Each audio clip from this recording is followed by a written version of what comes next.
Hello everyone, I hope you're having a great day today. Welcome back to the show, and in this video we're going to be doing a review for Justice League, which was released in 2017. So to just hop right into the review, obviously this came out after Batman vs. Superman, and to just go ahead and address it, this film really does not work. Kind of the backstory behind it is that they replaced the director in post-production. The original director was Zack Snyder, and he is credited. He directed Man of Steel and Batman vs. Superman, but they replaced him, had to do reshoots, and the studio also wanted it to be only 2 hours long, so they just had to cut a ton of scenes out, essentially making this movie kind of a mess. Now, I wouldn't go as far to say this is one of the worst films ever made, that every single thing is terrible in this movie. I do think there are things that are kind of good, but even then they do kind of have a catch there. Like, just for example, I think the cast is pretty good, but since they did a lot of reshoots,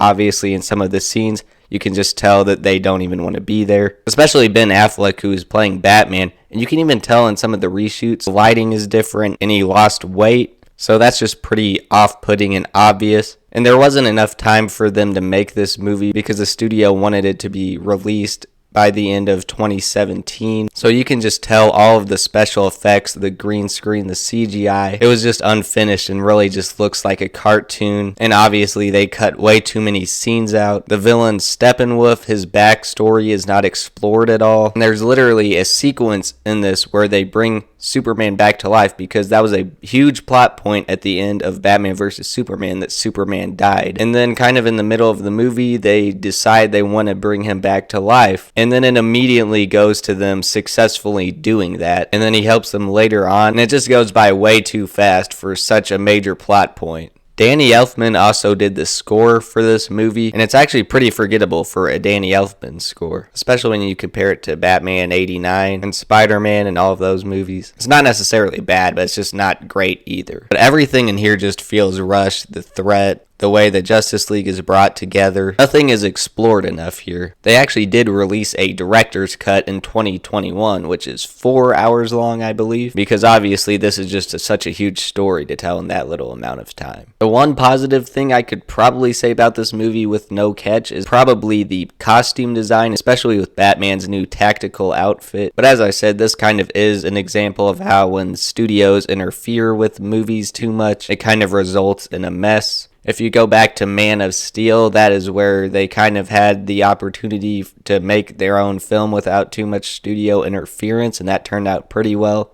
Batman vs. Superman was kind of an in-between, but I do think that was a pretty good movie. And then here, it just does not work. So overall, on the quality scale of 0 to 100, I'll give it a 47%. And if you're already watching the DC movies in this series, I would say you should probably watch it. Just know that it's not going to be necessarily that great. Not to say that it has no entertainment value. It just obviously could have been a lot better than it actually was. As always, thank you guys so much for watching. And if there's a movie you want me to review, just let me know in the comments section below and I'll see what I can do. And I will see you guys in the next one.